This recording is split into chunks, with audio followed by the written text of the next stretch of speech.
Ublalotak, Conwick busy. Today is Monday. What day? All day. Let's be responsible. Always try, do our best, cooperate with each other, and let's treat everyone with respect, including ourselves. Today, we're going to cover proactive circle practice with a focus on perspective. This is a refresher for perspective before we move on to something new for tomorrow. And now, it's time for our Circle Up check-in activity.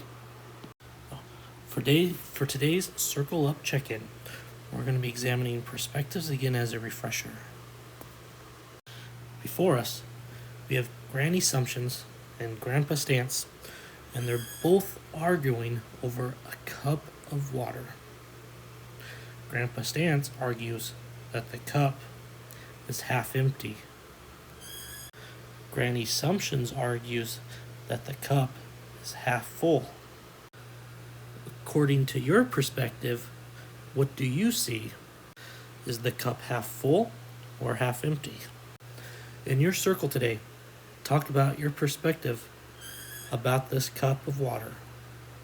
Share your reflection and do your closing. And after this, as always, have a magnificent Monday. Now, this is for our middle school and high school athletes. This Friday, April 7th, is our mid-quarter for eligibility. Remember, you're in high school, you need to have a 2.0 GPA, no Fs, and 80% attendance. If you're in middle school, a 2.0 GPA, no Fs, 80% attendance. And don't forget, if you're going on any sporting events next week, don't forget to turn in your eligibility slip. Thank you, and have a magnificent Monday.